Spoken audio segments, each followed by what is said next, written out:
Welcome back to the What About Mom podcast, where we go beyond surface level advice and into the real, raw, and radical work of healing, evolving, and reclaiming your identity as a woman and a mother.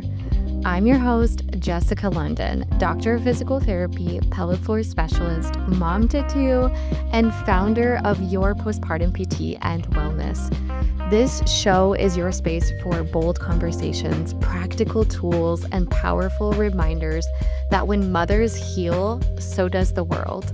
So whether you're rebuilding your strength, finding your voice, or rising into the woman and mother you're becoming, you are in the right place. Let's dive in.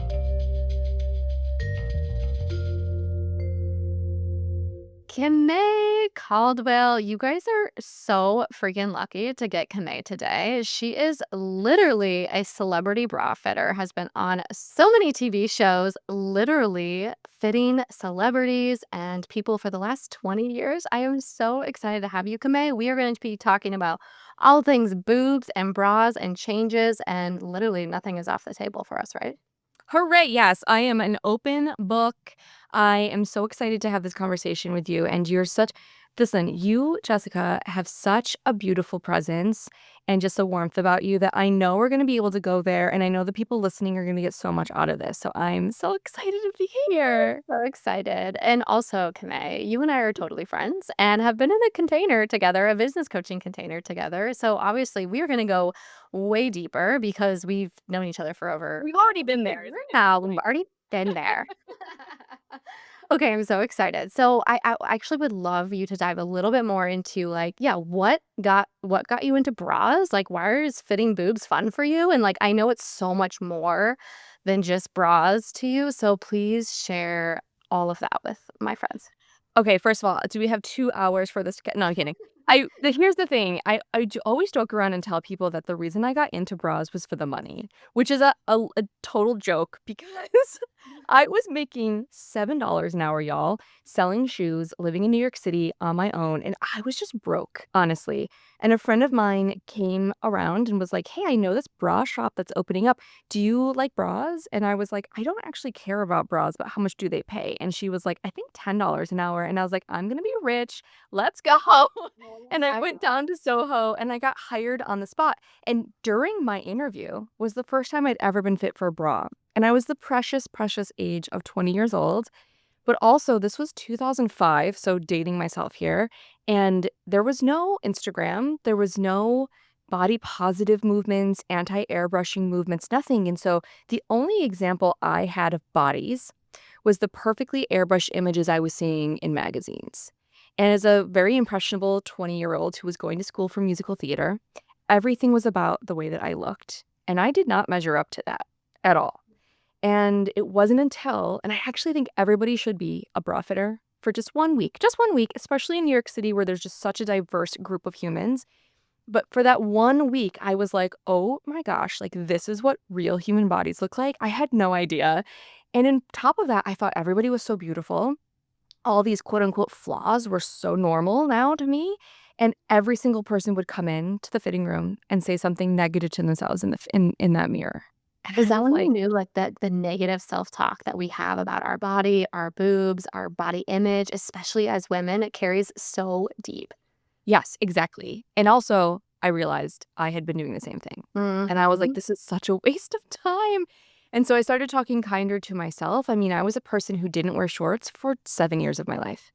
Yeah. And I had a young, able, healthy, white presenting, very privileged body. And I still just took it for granted. And so I decided again to like start talking kinder to myself. And then eventually thought like, while we're in here, like I got really good at bra fitting really fast. And that already is life changing. But it actually was like, well, while we're here, like, why don't we talk about who you see in the mirror? And the reason I think I ended up staying with undergarments because I tried to leave. I wanted to be a Broadway actress, right? I tried to leave and I kept getting sucked in was because it was the best tool that I've personally found for me and just who I am to change someone's life. And it's Mhm. because bras are worn right over the heart. So if there's usually 3 of these things, right? If there's any discomfort, which a lot of people are like, "Oh, of course, I hate bras, they don't feel good, it's digging in, it's riding up, whatever." That's gonna have a problem. If there's any confusion, what size do I wear? What the heck is the difference between the double D and the E? Is it supposed to fit like this? Like, all of that mystery and confusion, or if there is any shame. It's that self-judgment of, "These are too big, they're too small, they're not enough, I'm too much." Like, all of that in this part of the body creates this, like, real block, and I want people to have their shoulders back, their heart out, and to be walking around making heart-led decisions, because that's what I think is gonna change the world. I literally believe the way we treat Oh my ourselves here God. is going to change the world, so that's how I feel. Okay. This is why you're here. This is so freaking incredible. Just the last couple minutes, like that will change somebody's life. I know I it hope so. because I've felt those things. I've felt like going into the dressing room and saying the quote unquote words like, oh my God, I freaking hate bra shopping. Heard my mom say I hate bra shopping. I mean, it's like generation upon generation. And then we create this inner dialogue and these inner stories. And then we start creating shame around these like really incredible parts of our body. Yeah. And I never thought until you said it, the connection between our heart center and like our breasts and our bra and like how all of those are so intertwined, not just physically, but so much into our inner dialogue and our inner story. So I love that this is so much more than just like boobs and bras. Like you are going deeper and deeper into this, and it's a topic that really needs to be talked about. Ah, amen and hooray. Oh my gosh, I've been preaching about this for 20 years. And also, I really think, well, you nailed it on the head with, and this is like so for your people listening. Oh my gosh, this is so it, because a lot of the information was just misinformation that was passed down from generation to generation. Like, no one has a course in high school on bras, right? Like, no one learns how to wear these things that most of us, not everybody, but most of us wear on a daily basis. And we're all just guessing, and maybe you didn't have a parent or guardian to teach you about this, or maybe you did. Like, I have a great mom. My mom taught me how to wear bras, and God bless her, she taught me wrong. Like, she taught me the wrong information. And then God bless her, she passed down some judgments about what a D cup looks like or what a double D means about you. And I just am so here to bust, no pun intended, like bust those myths, because I really feel like the amount of undoing I have to do in the fitting room with people is way beyond, "Let's just get you in a bra that fits." It's Yeah. like you have to undo that voice in your head that, like, if we put a G cup on you or a K cup on you, or you wear a 38 band instead of a 30 band or whatever it is, that there is somehow fundamentally something wrong, bad, different, other about you. And Yeah. that's just not true. So, like, we're gonna undo it here today together. So not true. So we're going to dismantle any beliefs that you've had about yourself, any, wounds that you might have had about yourself, and also try to make bra shopping potentially fun. Can we even like go to the length of maybe saying that? Because it can be, that's a big stretch, but I think that you can do it if anyone today. And you say hooray for lingerie? I think so. I think so. I love bra shopping, and I'm like a bra nerd, so I love it. But I truly have taken a lot of bra haters and turned them into at least bra acceptors, if not bra lovers. So Yeah, it's at fun. least making out the process so awkward, right? I think that's the piece where so many people hold like attachment to of like, oh, it's just so awkward. This random person's gonna see my boobs, and let's just let all of that guard down and dive all the way in. First, I want to talk actually about like how much our boobs change in pregnancy Uh-huh. and then into breastfeeding and then into postpartum. And then there's like a small gap where we may or may not be breastfeeding and having another child until we're back into breastfeeding again. So I don't know about the moms listening. I can speak for myself here, and I know you can speak on the expert panel for freaking everyone. But the truth is like my boobs changed so much just from like womanhood to pregnancy, and they were already like, in my opinion, quote unquote, in air quotes, too big. And then during pregnancy, I'm like, I don't even know what is going on. So then my milk is coming in and I'm like, Yeah. "Who am I? Like, what is going on here?" Yeah. So, yeah, walk us through it. What are some of the things that you see from the eye of like an expert bra fitter that can give our mamas some tips, some tools, but also just some comfort and some love that they're totally not alone? First of all, I love that you said, "Who am I?" because the identity piece here is a big part of this. Again, we like to define our womanhood a lot by our breasts. And are we, again, too much, not enough? And when you're so used to your body in this particular part of your body looking a certain way and then it changes seemingly overnight, right? Like that first trimester, the change is like, where did these boobs come from? And then, of course, then when they engorge later, it's like, whoa, whoa, whoa, whoa, whoa, I didn't think they could get any bigger, right? Like it's such not just a physical change, but it's an identity change. And you're already going through an identity change as you become a mother. So it's really a perplexing time in life, let alone the fact that no one's taught about bras and bra sizing. So now you're like, whoa, whoa, whoa, does the alphabet go this big? Like, what am I doing? And I don't think we do a great job of creating maternity bras, to be honest, that I think actually fit well. We kind of put people in these stretchy styles that just sort of hang and like you might have had a great figure in the past or not. And now all of a sudden you're just in this like frumpy, stretchy thing. And you're like, whoa, what happened here? So love that question that you asked. But also the other question I get all the time that I can tell someone is a first time mom is when do these go back to normal? And I'm Yeah. like, oh, that's hilarious. I am not a mom yet. I have not experienced that kind of change, but I have helped thousands of people in the fitting room, and many of them have gone through pregnancy. And all of them have had body changes. That is so normal. It's also normal whether or not you are pregnant. Like our bodies just change on a regular basis. They are not static. The person of who you are inside may change, may evolve, but like doesn't actually change just because your body changes. I just want to make that super clear. Yes, thank you. Who you are is still enough, is still worthy, is still beautiful, is still all of the things that you will be in 20 years that you were 20 years ago. Like truly that has not changed. That being said, your whole life has changed. You just created a human being with your body. Your whole life is different. What makes you think your boobs aren't going to be different? Like everything has changed. And I know for like the work that you do, like the pelvic floor has changed so much. So Mhm. it's like this part of the body has really grown and contracted. And here's just a whole truth about breasts that like I don't think a lot of people know. There's no muscle in breast tissue, right? It's Right? just fatty tissue and like milk ducts and things like that attached to the body with a ligament. That's it. So there's no real way to like exercise it, pump it up. You can exercise the pecs underneath and that can affect the breast, but not in like a really massive major way. And I think that comes as a massive shock to people, especially the moms who are like, well, great, I'm just going to get, work out and get in shape and do the pelvic floor therapy and all these things to get my body either quote back or just like improved. And the breasts are very difficult to do so. So that's Yeah. where the bras come into place that like you get to shape your breasts with a bra. You can press them down, you can push them up, you can decorate them, you can do whatever you want with them. They are accessories. But I think expecting them to look, feel, act the way they did before you just created a human being and brought them onto this planet is not a fair expectation on your breasts. Yeah, that's such I mean, thank you so much. Thank you. We're all like doing air quote air, pumping up to the ceiling for you because that is so freaking important. And just letting go of the attachment to the identity piece, like you talked about. Like, our identity is changing as we go from womanhood to motherhood.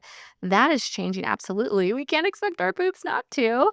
Yeah. But also, like, the other piece that you talked about that is so freaking true for me, it was like, yeah, I just squished them into like a nursing bra that was kind of like a sports bra Yep. because that was comfortable and it just was like a part of my body that was like only for my baby at that point.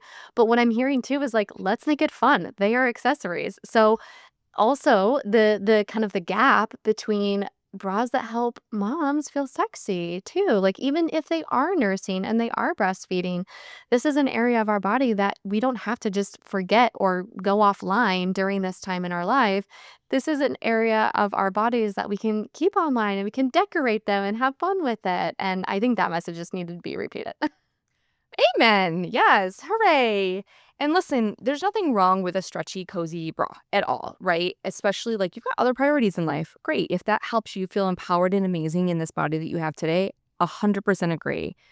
And I always believe that fit is what leads to comfort. So I teach something called the comfort fit system, and I actually train bra fitters, and also have like courses and things and free articles for bra wearers. And I always believe that comfort equals fit and fit equals comfort. And sometimes those stretchy bras, unfortunately, don't actually fit the best.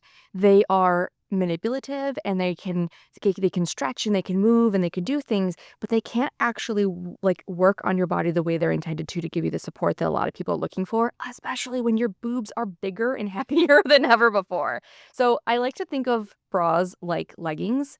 You want your bra, like, have you ever worn a pair of leggings that are just too loose, too big? Oh, yeah. And like I've done this on a hike once. It was so horrible. They kept falling down. I was constantly having to pull them up. They were like chafing. I was like, this is the freaking worst. I want to rip these leggings off. But the same thing is true if you wear leggings that are like 2 sizes too small and you're like, I cannot breathe. These are cutting off my circulation. The same thing is true with bras, right? We want that sort of Goldilocks feeling of like snug, gonna stay in place, not gonna roam around, is going to give me a little bit of support, but isn't like digging into me and isn't falling off of me. Most people, like pregnant or not, are wearing bras that are too loose, like a band is too loose, and that the cup is too small. And so you have a combo of really loose leggings where the waistband is really tight. It's terrible. It's like a awkward, horrible feeling. Nothing feels good about this. And so this is my job. This is what I do. I teach people how to find bras that fit well and feel really great, or at least refer you to somebody like a fitter who can help you through this process. It's very tempting for you to say, like, I heard you say this, like, my breasts were of service to my kid, right? Mm-hmm. That's fair. And they are still on your body, and you are still the mom that needs the nourishment and the support, literally, and the care so that you can then show up best for your kid, for your family, for your job, for whatever it is that you're literally doing in life, right? You don't have to have a kid for this to matter, for you to like take care of yourself. And I really believe that when we are, like I said, when we're wearing something that fits great and feels good, you got that heart out, but you can also just breathe better. You can just move better. You're not worrying about the leggings falling down or digging in all day long. So you're just more capable to go out in the world and take care of things. And whether somebody else sees that bra or not, if you have something beautiful on or that just fits well, it's like, you feel this empowerment walking down the street that if you make eye contact with someone, you can kind of be like, if you only knew. If you only knew what's going, like it's this power move of like, I'm not doing this for anybody but me. It's a really empowering autonomous choice that you get to make every dang day. Hey, quick thing while I have you here. If you are a postpartum mom who got cleared at 6 weeks but still feels totally unsure of what to do next, you are so not alone. We have helped over 650 pregnant and postpartum moms eliminate leakage, prolapse symptoms, diastasis, and pain with intimacy, all without having to leave their home, fighting the insurance system, or guessing their way through healing. Our one-on-one pelvic floor and core restore program combines expert pelvic floor rehab and strength coaching, giving you a clear, evidence-based, and customized plan designed for busy moms who literally don't have time to drive all around town, juggle childcare, or take more time off work. So if you're thinking, yes, I need this, just head to yourpostpartumpt.com/book call dash podcast to book a free inquiry call to learn more about what it looks like to work with us one-on-one and see if it could possibly be a good fit for you. Honestly, this could change everything. And most of our moms find full resolution in just 3 to 6 months working with us one-on-one. Okay, let's dive back in. So I'm curious. I'm totally putting you on the spot here. Did not have you prepare for this. Oh my God, I'm You scared. Oh my God, you're scared. No, you're fine. You're an expert. Are there specific like brands or bras that you would recommend for pregnant mamas? Like any specific off the top of your head, like brand names that our pregnant mamas should look into? And then of course we can link anything in the show notes for our mamas. I love this question. So it's first of all important for us to determine between maternity bras and nursing or postpartum Absolutely. bras, right? Yeah. These are different things. So for maternity bras, those can look like many things. You do not need to buy your nursing bras, if you do plan on trying to nurse or pump, you do not need to do that until about week, I want to make sure I'm getting this right. I think it's like week 28 to 30. And the reason for that is because your breasts are going to change a lot during the first trimester. So we'll talk about that in a minute. And then you are going to like have some changes towards the end, but it's really the engorgement that you're sort of preparing for. But who right after they give birth is like, great time to go in and get bras? Like, no. So get them ahead. Oh my God, such a great point, Kimmay. Like, shop for your postpartum bras in pregnancy. Yes. But Oh not my too God. early, right? You want to make sure that you're getting around week 30. Again, the reason for this is because typically, and everybody's different, every pregnancy is different, typically your breasts will go down to about that size once you're on a regular feeding schedule or pumping schedule. Again, we're estimating here, but that's when you want to get your nursing or pumping bras. But first trimester, your boobs are going to change. And so what I typically suggest for people to do is to get just a couple of bras. I usually suggest people to have anywhere from 5 to 7, even up to 10 bras. Some people in here might be, I know, people are, your face. I literally maybe have like so many sports bras, maybe 4 or 5 sports bras, and then I think I have like 1 real bra. Okay, but if you're wearing the sport bra and the regular bras, then you've got 5 to 6 bras that you're rotating. I know, I'm gonna do a session with you later. I need It's okay. There's no judgment here. But here's the thing. The reason is you just want a couple to rotate because your bras will just get worn out really fast if you're not rotating them. And you just want different bras for different outfits, right? For different things. You want a dark bra, light bra, a non-underwire bra, whatever. And I do think during maternity is a good time to go wire-free if that feels good for you and if you also feel like it's giving you the shape that you want, because they can just move and stretch a little bit more. So I highly suggest, there's like, you can wear any bra you want during maternity. It doesn't have to have the special clips or the pullover at all, as long as it fits and feels good. And the reason I say only to get like 2 or 3 at a time is because you want to check in like each month, just be like, how are we doing here? And usually I would say that a couple bras are going to last you for like 3 months. So like each trimester, you might want to just update. That for somebody might feel like insane what I just said, but I'm just saying if you want to feel really comfortable and supportive during your pregnancy, this is the way to do it. I literally would have people come in to get fit with me every 3 months in their pregnancy and just check in. And some bras, I was like, this actually still feels great. We're just going to adjust the band or we're just going to whatever. But flexible bras with flexible cups, flexible wire or no underwire will last you longer. I also will say to buy your bra when you're pregnant, fitting snug when you first buy it on the middle hook. The reason for that is because if it stretches, you can move it in, and if it your body expands, you can move it out. So that will really help because the band is the most important part of the bra. Yeah. So that's number one. So brand wise and style wise, I have a great article on this. So actually, we'll send this over because I do have some suggestions. But I really feel like it's whatever you want to wear during maternity. And again, I think a non-underwire style is great. Nursing bras, like I said, buy those in like week 30. You can typically go without an underwire, and also you want to get something that has room and flexibility during that engorgement period. There's this really cool bra. I think 2 companies make this now, but the one that I know of for sure is called Royce. It's a UK company, and they go up to like a UK L cup or something like that, which is a very large size. And they make this bra that actually has a little cord right here in the bust that you can then make bigger or smaller. You can like scrunch it up. Almost like a you know how our bust changes so much if you're nursing. So I love that because it's flexible. There's also nursing companies that make flexible underwire style. So Cake is one that's like gorgeous. They're made in Australia. Gorgeous, beautiful bras. Underwire can be very tricky. You don't want to like harm your breasts. You don't want to have mastitis. So that's why it's very flexible. And those are like if you are wearing a dress out and you know you're gonna have to pump or nurse and you still want some kind of beautiful shape and style. That's really great. Another great brand is Anita. They're German. All these are available, by the way, in the US and Canada and wherever else you're listening to this beautiful podcast. But this happens to be where they're made. Anita is fantastic. They have great nursing bras and maternity bras, just like great non-underwire styles with and without underwire.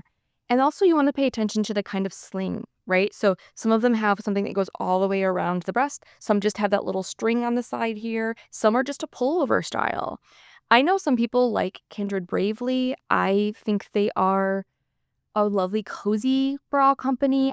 They're not very supportive. I would say those are more for the sleeping, because you're going to be washing and wearing these bras 24/7. So if you are a person that wants to wear a bra at nighttime, even just to keep pads in place or just for a little extra like hug of support, because gosh, when you're nursing and your boobs are heavy and you stand up after we're in bed and they just fall to the ground with gravity, you're like, ha ha. That can help. And they're just a pullover style a lot of times. So those are really great for that. Who am I forgetting? I said Royce, I said Anita. Yeah, Kinder Baby. Oh, and Bravado, based in Canada. Another just smooth, stretchy company. Unfortunately, doesn't have like the size range that I would recommend, but definitely has if you are sort of a medium-sized gal, or if you're just looking for something stretchy, they do have some great styles that I like. I'm gonna see if there's more, and if I remember them, I'll give them to Jess, and then Oh my gosh, I hope you guys are taking notes because this was so good. But we will also link some of these below too that Kimmay suggests. So you can always come back to that as well. But yes, this is so helpful too, just to really understand like the behind the scenes of why you would want certain bras and the tips and tools and tricks to get a couple of them in pregnancy. So you're not scrambling postpartum when you already have your baby and you don't want to leave the home and you don't want yeah. to, drive around going bra shopping at that time. Do Yeah. it in late Yeah. pregnancy is what I I'm had saying. one woman come into the bra shop Yeah. when I don't to be clear, I don't fit in a bra shop anymore. So if anyone's like, "Where's your shop?" I don't have a shop. I don't sell anything anymore. I did for many years. I was working in retail in New York City, but one time I had a woman come in, bless her, and she had just given birth. I mean, like a week ago, and I was like, "Girl," and she had her baby there, and she was leaking and just having and she was so embarrassed. And I was like, "It's really okay. This happens. Like we can wash the bra. It's fine." We got her some pads, but she was so uninformed. And that was the part that broke my heart. She was so uninformed of what was going to happen to her body and her breasts. And I just don't want anyone to ever go through this process feeling like there's a reason to be embarrassed, or that their body changed so much without their consent that there's something wrong with them. And there's just not. So get the support you need. It's okay to ask for help. You can go into a professional, you can order online, you can do whatever feels good for you. Just make sure that you're taking care of this precious part of the body during a very precious time. It's so important. So, so, so important. I think it's one of those things that we just put to the back, right? We are taking care of baby. We're taking care of other kids potentially. It's like, oh, Yeah. me, like bras, like I'll do that once a year or I'll do that once every 5 years, and just like, Yeah, I was gonna say once a year I will take. It's the once every 5 years. And just like, let's not forget that those nursing bras, once you get done nursing, we gotta let them go. Like, I have people who literally will come in and they'll be like, "Oh, you're still wearing your nursing bras." They're like, "Yeah." I'm like, "Oh, so how old is your kid?" They're like, so he just graduated." And I was like, "What?" Like, still where are your kids in middle school? And they're like, "I haven't nursed my kid for like a decade and I'm still in these bras," because we just put everything else first. And so, so I'm here to say it's okay for you to put yourself and your bust first. amazing. How do people know like where to even begin figuring out what bra size there are? Because I think if you're trying to do it on your own, like I'm sure there's ways you can measure yourself. But like if people are like, I don't even know if I'm in the right bra size, like how do I even figure that out? What would you recommend to them?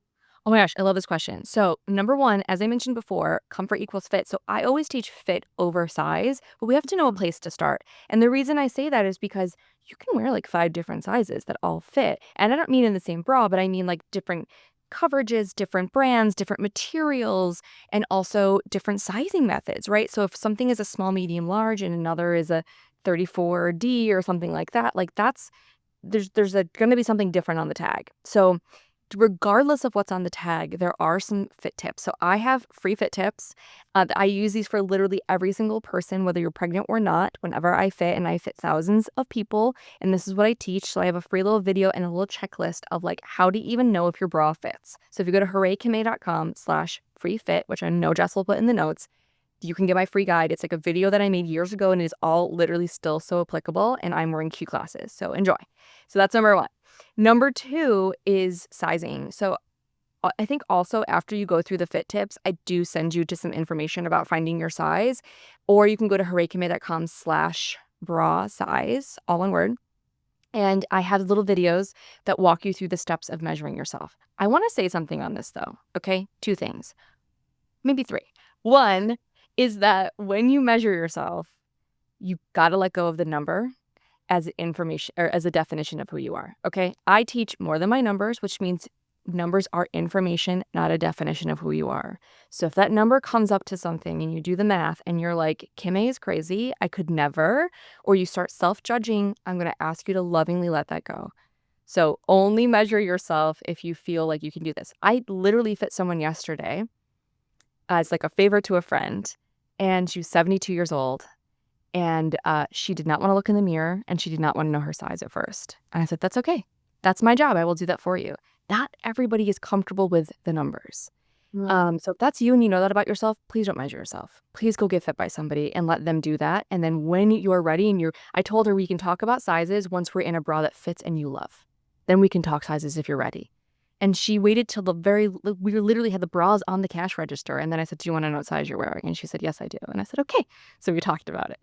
So anyway, so that's number 1. Number 2 is these are a starting place. So I teach how to find 2 sizes that you can kind of compare, and that will give you a starting place because there are over 300 bra sizes out there, my like God. hundreds and hundreds of bra sizes. And you might be like, that's nuts. I've only ever seen like A to double D or maybe a triple D. No, bras go up to like an S cup these days. So I want this little measurement to just help us narrow down in the size chart into like a range of sizes where we're going to look for you. And we're going to start with 2 so that you can try them on and compare and then make an informed decision about, oh, the band needs to be bigger, or, oh, this cup is too small, or whatever, right? Because you already have my fit tips, so you can tell if this fits or not. Okay, so that's number 1 and number 2. Number 3 about measuring yourself is please know that the size alone is not going to be the answer, right? We also have to then look at the shape, the coverage, and all of that. That's why this is why there are bra fitters. So please know, like, you can DIY this and you can start and try all sorts of things. I have great resources on this. I have a whole course to walk you through this if you really want to. And if this feels overwhelming, get some help, get some support to do this. There are so many great fitters out there, or you can do virtual fittings with people too. So I just want you to know this is available for tools and for information, but it's kind of like being a dentist. Like you got to know how to do the basics and brush your teeth every day and floss and when to go in for help. But I don't know if you should do like fill your own cavities. You know what I mean? Like, don't worry if you don't know how to do this and you're like, this is nuts. Like if you're gung-ho about it, great. If not, don't stress. You are an absolute expert. So absolutely. Please go check out the resources and like mini courses. And I love that you have video tutorials too, because oftentimes it's like, oh, I'm reading a PDF and I don't really understand how to follow it. But like watching another woman or another, someone get fit, if you will, and really understanding from a video presentation, like, Yep. hell yes, woman. Oh, video is the best. Love it. It really is. Okay, I want to talk about 2 groups of people, and maybe there's more that you can add into, but 2 groups of people that we often like dismiss. And I think that perimenopause and menopause, how do our boobs change through that? If you're going to do some education for me, because I'm not there yet, but I know our moms eventually will be. And we also talked about the lack of education for our pregnant postpartum moms. Like if you're a woman and you're being a first time mom, not really fully understanding, like, how are my boobs going to change in pregnancy? How are my boobs going to change in postpartum? So number 1, I want us to like fast forward, or maybe you're right in the perfect spot if you're already there. Yes, let's talk about that. And I also want to talk about boobs and bras from your expert lens for our breast cancer survivors as well, because I want to include them in the conversation. And it's really important to also address this for them as well. Yeah, I love these topics so much. Isn't it interesting how many rites of passage in life changes we can almost like mark with the changes of our body and our breasts? It's wild. So this is a great question. So let's start. So we talked a little bit already about pregnancy and postpartum and how our body changes, but please just don't be alarmed if you have those big changes in the first trimester and then you have that big engorgement, and then they will go down eventually, right? Especially once you stop nursing. Also, don't be alarmed if they are slightly different sizes. That's actually normal from birth, but also if you're a person who is nursing or pumping and one breast just has more flow, baby just likes that side more often, whatever, like your breasts are not, just like hands and feet, never perfectly symmetrical. And so we might not have perfectly symmetrical breasts at the end. So that's just like something to keep in mind. And please don't be shocked if there are stretch marks. Excuse me. Don't be shocked if there are stretch marks. If they just feel like they look deflated a little bit afterwards, right? If they have a softer, less dense tissue, and don't be alarmed if they do. Like our breasts are so, um, like, what am I trying to say? What's the word I'm looking for? They're so unique and different and varying and Yes. Yes. Fill in the blanks. Yes. Like they're all so unique. We never know what they're gonna. I was gonna say spontaneous, but that's not the word I'm looking for. They're all just unpredictable. That's it. unpredictable. Our breasts are unpredictable. What we do know is they're gonna change, right? And it's funny. Like I've fit so many people for bras, and sometimes I'll look and I'll be like, oh, I can tell this person nursed 4 children. Very obvious to me because I can see the signs of inflating and deflating and the larger nipple maybe or whatever. Other times I truly would have never guessed that somebody had that kind of a body change. So please don't be upset if your body doesn't look the way that your friends does or it's really okay. Every single thing is normal. That's the number one thing. That's there. Menopause. Let's talk about this. So the number one demographic that I actually have helped in my 20 years of fitting is people 55 and over. And the reason for that is because of a couple reasons. One, they finally have the resources. They're like, my kids are maybe if they, especially the generation before us, like Mm, by that time, because they were having kids younger, most of their kids are like off in college or living outside of the home. So they had the resources for it. And they also had the desperate need because our bodies literally go through like a second puberty during menopause. It's right. just a hormonal shift, and estrogen will change how our body is. It gets softer. Our breasts often get bigger. Again, not everybody, but you can see like that older woman in your mind right now who just has these like bigger boobs than she ever had before. And you're like, how did that happen? Our bodies get softer. Our breasts tend to get bigger. And so people would come in and be like, I don't know what to do with these anymore. I finally need an expert's help. And then I would fit them. And they're like, where were you when I was 25? And I was like, girl, like, do you know a 20-year-old? Please send me to her because they also didn't know anything about bra sizes. They're like, I'm sorry, what's a sister size? Or wait, I'm sorry, a 36 double D and a 34 triple D have the same cup size volume? I'm like, yeah. And they've been wearing bras for 4 decades and didn't know. So The wrong size. yeah, or just like didn't know how sizing works. And no judgment. That's because again, we were playing this bad game of telephone for years and years. So so that's what to expect is that our bodies will get softer and breasts will tend to get bigger. You also might have like breast pain, just tender breasts. You might have hot flashes, and so you might want to wear something that's just a little bit more breathable. If you've been wearing a really thick molded cup, you might want to go something a little more breezy. And then also just be prepared for the elasticity to go down. So that softer tissue I'm talking about is what people are going to call sagging. I hate that word sometimes because it has such a negative connotation. It is so normal. Our bodies are designed to do this. This is a normal, beautiful part of aging. And we're just so anti-aging in our culture.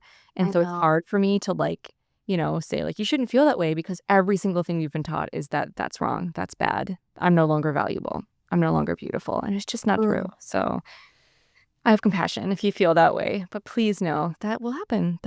And again, everyone's body is different, but that is a normal thing if it does happen. okay, I learned something. I didn't know that your breast could actually get larger Oh, yeah. later. The people who are like, Didn't "I've been a 34B my whole life," I was like, doubtful.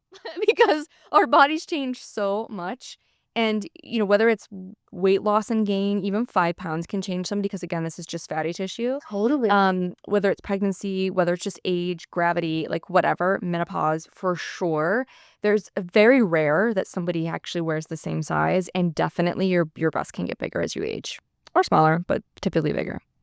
Oh my gosh, thank you so much for Yeah. that. We will be taking notes Yeah. and And then maybe for more. Yeah, I mean, and again, it's like the more you know, right? That little I hope people listening can like have in your mind's eye that little star going across. That's like the more you know, because I and feel so prepared for the changes in my body because I have seen thousands of naked people and have just witnessed people being like, "What's going on?" And I'm like, "Oh, what's going on in the same fitting room over there and that fitting room over there?" Like, it's just all so normal. It's really common and so normal. It's really okay. Okay, so breast cancer. This is such a great topic, and I mean that with a full heart because, again, I feel like so many people just feel like they're alone after, and we don't like to talk about things that are uncomfortable or sad or scary, and it's so important that we do because that person desperately needs our support and love, and so I've helped many people through breast surgeries, including after breast cancer. So maybe that person had a mastectomy on one side or a bilateral mastectomy on both sides. Maybe they just had a lumpectomy and just a portion was taken out. Maybe they had reconstructive surgery and now they have these like mounds, they call them. Sometimes those are not very smooth. They can be a little lumpy. They're also missing a nipple. That will mess with your identity right there. I just fit the most lovely person on the Drew Barrymore show, actually.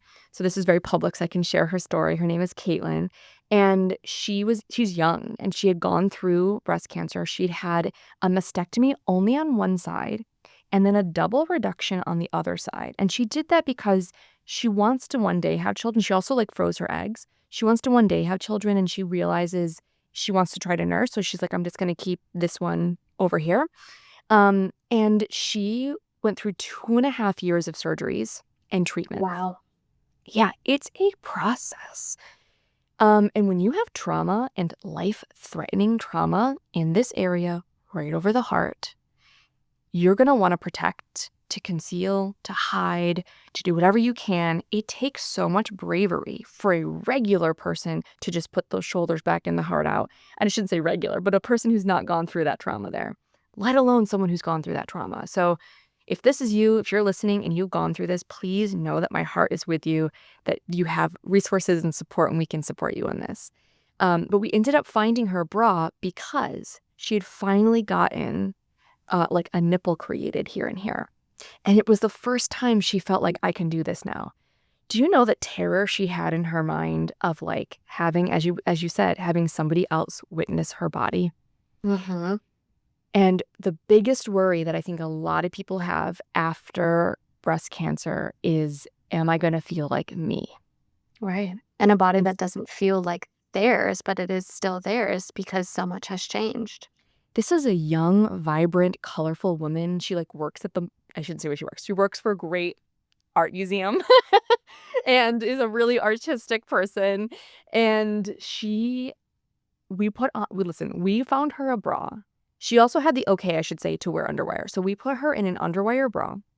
We got a little insert on one side because she didn't really have a volume issue, but her shapes were now different on each side. And we put this little thing over here to kind of smooth out the texture. Like I said, sometimes it can be lumpy on the reconstructed side. And we also got her a plunging stretch lace so it could work with her body. Gorgeous purple bra. And when I tell you this woman's entire demeanor changed, I mean, she literally still to this day is like messaging me like, you changed my life. You changed my life. Like she felt so good. And that made me feel so good that I could help her in that way. So that's what's possible with undergarments, let alone just like helping yourself feel adorned and loved. So I also, we talked offline about how some people prefer to remain flat. I had a really great person in this program or this campaign I had called More Than My Numbers. And she also decided to stay flat after her surgery. And we found her just like a little crop top almost. But there are bras from great companies have these now that are actually designed for people who are flat chested. Now, you might be thinking, why would that person even need a bra then? Like, isn't a bra's job to support? That's one part of a job of the bra, right? Another very much has to do with our identity and our adornment. And there's something really important that happens in the mind when you're so used to wearing an undergarment or adorning your body or supporting your body here with bras that after that surgery, when you can put on something that's designed for the shape that you have now, that's beautiful and with you and your body in mind, and then you can wear that underneath your clothes, that helps you reclaim a bit of that part of yourself that maybe you thought was extracted away. I'm gonna cry, get emotional because Oh my gosh, me too. I wanna swear, like, this stuff matters, it really, really Mm. matters what we wear underneath our clothes just for us. You don't have to show a single person that bra that's underneath, and now that person, when they look in the mirror, feels more like themselves. Ugh, Mm. oh my god, I could go on forever about this. We're probably at time, but I have one more story that's just a beautiful story of Oh my this. god, you wanna hear it? We have to hear it. This Okay, so one is of my favorite amazing. stories ever is when I was quite young. And I started fitting bras at 20, so I had a lot of people that would come in and be like, "Honey, I've been wearing bras since, longer than you've been alive." And I'm like, "Okay, let's just try some bras." And I loved to just like win people over with some kindness. And then by the end, every time, side note, they would be like, "Oh my gosh, you changed my life. Like, do you want to like date my son? Like, do you want to go out to dinner? Like, please." Like, and her 100%. son hooked me with her family that night to the Nutcracker, the Balanchine Nutcracker in Lincoln Center in New York City as a thank you. She was like, "You've changed our lives." I was like, "I'll go to the Nutcracker." It was great. Anyway, so this one particular person came in and she must have been in her 80s, and I was working at the time in a teeny tiny bra shop that had no room for people to sit and wait. And so this elderly man came in with this elderly woman, and we told him like, "Hey, you might want to go out for a little bit and come back. We just don't have room." And he said, "I'm going to sit right here." And he like sat on like a shelf. And we were like, "Are you sure?" And he's like, "I'm going to stay with my bride." And we were like, "Okay, man." So I brought her in to the fitting room, and I didn't know, what was going on with her. And she revealed to me that she'd had breast surgery and reconstructive surgery, and this was her first time buying bras after her surgery. What a man. What a man, just wait, oh my god. Just That pause. song, we're gonna play What a that man. song. What a man. But also what pressure for me as a young person. I was like, "Oh my gosh," I knew this was a pivotal moment in her life right now. Um, so I did my best to, like, help her feel great, but I asked her, like, what kind of I'd made an assumption too. They're like, "Oh, she probably just wants, like, a boring," she's 80 and had breast cancer. She just wants, like, a boring bra that feels good. When I tell you, this woman said, "Oh, I really love something in red." And I was like, "Okay." I got her the most beautiful French bra in red that also was practical. It had these little cookies in it that you could take out and, like, work with the shape. We adjusted it. I turned her around for the first time she looked in the mirror, and I said to her, like, "How do you feel?" And she looked and she said, and I will never forget this. I get teary every time I'm thinking about it. She was like, "Oh, I look like me again." And I was like, I was Oh like, my right. I'm, like, face to face in this tiny fitting room just having all the emotions with her, and she was so relieved. That was the biggest feeling. She was so relieved, like, "Thank God something exists for me." So, we took her out. She had, like, 5 bras that she was thrilled to get. Took her out. I took out the bras first, and I put them on the cash register, and that old man was there, and he stood up immediately and said, "How'd she do? Is she okay? How'd she do?" He was so cute. And I said, "She did really great. We got 5 bras." He said, "Well, I'm gonna get these as a treat for her. I'm gonna treat my bride." And I was like, "This is so cute." And then she came out really slow, kind of shuffling, and he went over to her and he said, "How do you feel, darling?" And she said, "I feel really good." And he was like, "Oh, I'm so glad." And then he bought her bras and the 2 of them left. I'm not kidding. That Oh was my like god. the bar that had been set for me in relationships. I hope my husband's listening. Like, I was like, this man was so sweet, but you could see the level of support she needed, that this was a scary thing for her to face. And she Mhm. needed not just a bra that fit, she needed compassion, she needed empathy, she needed understanding of, like, what it feels like to not be just cast aside and like, wear whatever bra." Like, she needed beauty. She Mm. needed all those things that if I distilled down all the things that we actually need as humans, and especially as women, whether you've had breast cancer or not, that's what we all need. We all need to Absolutely. feel seen and understood and supported and to have beauty in our lives. And if you can do that with a bra that you put on your body every single day, and you get to open up your drawer and go, "Okay, who do I want to be today? How do I want to support and adorn myself today?" Instead of opening it up and going like, "Ugh, I guess if I have to put on one of these things," right? Like, your whole day will be so different. This is why I'm so passionate about this, because I truly feel like that 1% difference that you make on a daily basis is going to change the rest of your life. Oh my gosh, Kimmay, you have absolutely changed my perspective so much, not only on my own breast, but like bras in general. And I love how you brought in the supportive partner, that husband for her. Honestly, like this is going to change so many women's life. I already know it, so many mothers' lives.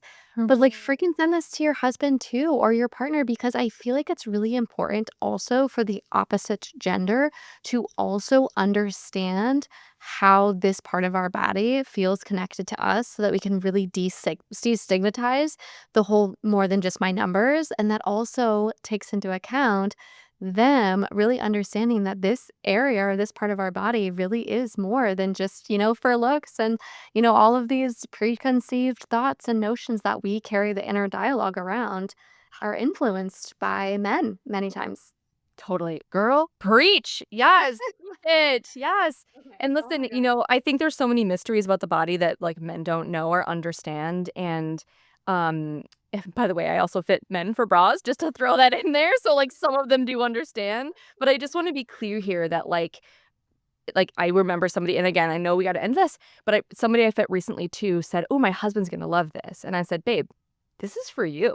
Like whether if my listen, people all the time think that my husband like must be the luckiest man in the world because I have so many beautiful bras. Not only do I not wear beautiful bras every day, sometimes I wear cozy bras, but I don't think about him when I put it on. We have a beautiful, wonderful relationship, but I think about me and Yeah. what's going to help me feel myself and my Mhm. best. And bringing him into that and why that's so important to me, and maybe why you might want to go bra shopping and put that in the family budget is so a part of it. But like, he's not the reason why I wear them. Oh, It's for amazing. me. Yeah. Yeah. Hands down, absolutely. Okay, we are going to go a little bit over because I don't know why, but I really do actually feel called to ask you one more question because Okay. I like absolutely just love the person that you are. And I really want all of our mamas to also follow you and watch your journey and watch how you unfold also becoming a mother. And like, I was like, I don't know if I'm going to go there, but like, I feel so called because I think it's really important for women and moms that are listening that may also be in a similar position or a similar life position as you. You are in your fertility journey and you recently have made the decision to start IVF. And whew, chills, I got them. I knew I was supposed to say this for a reason. I just really feel like it's going to meet a mom or a woman that's, wanting to become a mother soon. And this might make the whole episode for them, even though like the last 50 minutes have been absolutely incredible. But could you please just share maybe like anything if to a memo, anything that because of your experience and because of what you've been going through, like to make another woman feel seen and supported and loved in this space. Oh my God, I'm gonna cry. And it's not because I'm actually going through IVF, but I said this before, like you are such a welcoming mama energy space. And I just feel so loved and supported by you. So it's so good. Thank you so Love you, much. Kimmay. So, yeah, I love this question because I live my life out loud. I live very publicly, and I have very publicly shared that my husband and I have been trying to conceive for well over 4 years, almost 5 years. We kind of lost count because in the beginning we weren't really keeping track. We just were sort of like Right. trying things out and seeing how it goes, and then it wasn't going. So we're like, okay, maybe we'll be a little more intentional. And you read all the things about what to track and get all the tools to do it, and we did all of that. I have tried everything. So if there's somebody who's listening who's like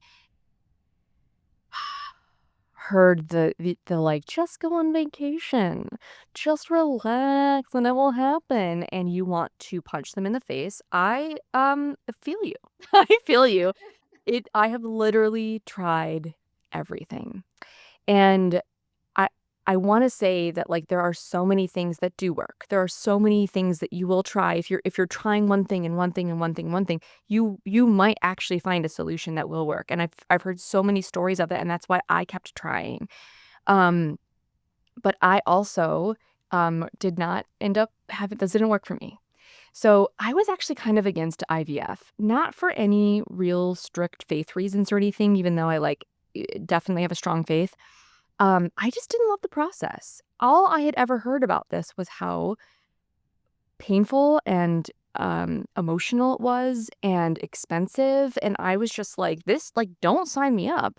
And in fact, we actually went to, a fertility doctor here in Philly where I live, and it's a really well-known company, but I put the brakes on because I felt like we were being pushed through like a lab rat. And everything was about statistics and numbers. And gosh, I'm more than my number. So I was just like, this is not feeling right. And I put the brakes on and said, no. So we're going to try something else first. So we did some other things again, gave some other stuff a try. And I'm very thankful that we did those. But again, they did not work. And what really changed my mind about this is working with somebody that you and I both know, a naturopathic doctor who I decided to help hold my health, but also because I knew she could really help. Can we give her a shout out? Should we give? Oh my God, please. I'm going to have her on the podcast. Okay, later, great. for So preview, her name is Dr. Karina Dunlap. She has a great practice in Maine, and she's been coaching me through this. And she also works with everyone virtually as well. Yes, I don't go to Maine, to be clear. We work virtually together. And she and she has other people in her practice who can help you too. But we started working together, and I really trust her. She's like a sister to us. So like I know her very well. I love and adore her. But one of the things she said to me was, listen, we're going to get your body so naturally ready to conceive. That's my goal for you. And should we choose another option, that your body will be then even that more ready to conceive in that way. And I knew she was talking about IVF, and she knew I was resistant to it.